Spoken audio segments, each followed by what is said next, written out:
खाड़ी देशों में बारूद बरस रहा है। अमेरिका ने ईरान के मैसर और एयर डिफेंस सिस्टम पर दोबारा भीषण हवाई हमला किया है।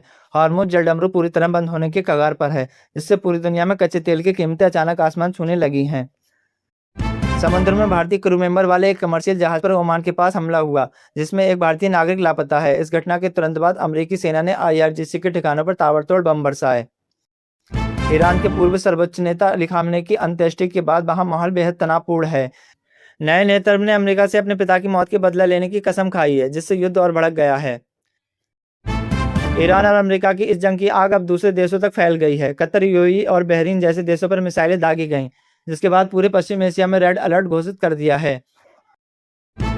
भारत के रेलवे के इतिहास में एक ऐतिहासिक पन्ना जुड़ने जा रहा है। देश की पहली प्रदूषण मुक्त हाइड्रोजन पावर्ड ट्रैक पर उतरने के लिए पूरी तरह तैयार है, जो ग्रीन एनर्जी की दिशा में बहुत बड़ा कदम है।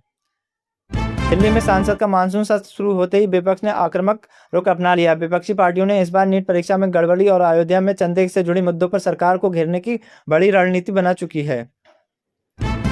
दिल्ली के अलीपुर इलाके में एक बड़ा और दर्दनाक हादसा सामने आया है। यमुना नदी में नहाने गए 5 बच्चों में से 4 बच्चे तेज बहाव में बह गए। NDRF की टीमें लगातार दूसरे दिन भी रेस्क्यू ऑपरेशन चला रही हैं। इलेक्शन कमीशन ऑफ इंडिया ने नए वोटर्स के रजिस्ट्रेशन नियमों में बदलाव किया है और फॉर्म 6 में माता पिता की स्पेशल वेरिफिकेशन से जुड़ी अतिरिक्त जानकारियां देनी होंगी, ताकि फर्जी वोटिंग को रोका जा सके।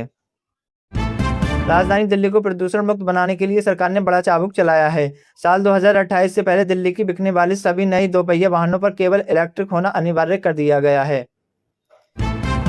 यूपी वालों के लिए आज का दिन बेहद खास है। रक्षा मंत्री राजनाथ सिंह आज शानदार लखनऊ कानपुर एक्सप्रेस का उद्घाटन कर जनता को सौंप रहे हैं, जिससे दोनों शहरों के लिए बीच सफर बेहद आसान हो जाएगा।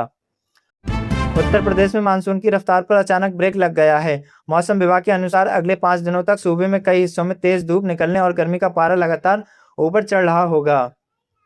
मुख्यमंत्री योगी आदित्यनाथ ने गोरखपुर से राज्यव्यापी पर्यावरण मुहिम की शुरुआत की है। पूरे उत्तर प्रदेश में एक साथ 35 करोड़ से अधिक पौधे लगाने का विशाल लक्ष्य रखा गया है। उत्तर प्रदेश के मरीजों के लिए एक चिंताजनक खबर है। राज्य में सरकार की कई जरूरी दवाओं की भारी कमी देखी जा रही है। वहीं BP और शुगर की दवाओं की कीमतें 25% तक उछल गई हैं। अयोध्या के राम मंदिर में चढ़ावे की रकम के गबन का मामला लगातार गर्माता जा रहा है।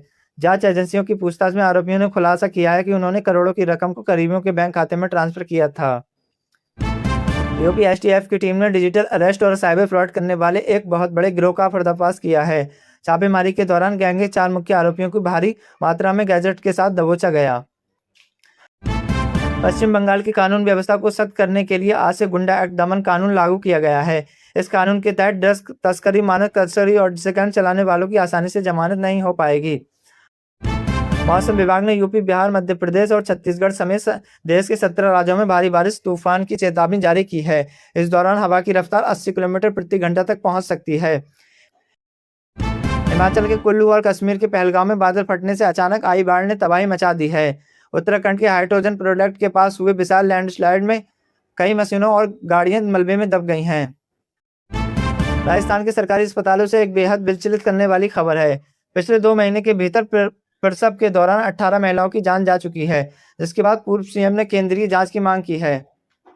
Maharashtra food and drugs administration ने एक जैसे नाम और ब्रांड वाली दवाओं का कड़ा एक्शन लिया है। मरीजों में होने वाले भ्रम को टालने के लिए करीब 2.5 करोड़ रुपए की दवाइयों के स्टॉक को फ्रीज कर दिया है। ऑनलाइन ग्रोसरी मामले के लिए बड़ी खबर। देश के खाद्य सुरक्षा नियामक ने स्विगी, इंस्टामार्ट से एक्सपायर्ड और खराब खाना डिलीवर करने वालों के खिलाफ सख्त नोटिस थमाया है।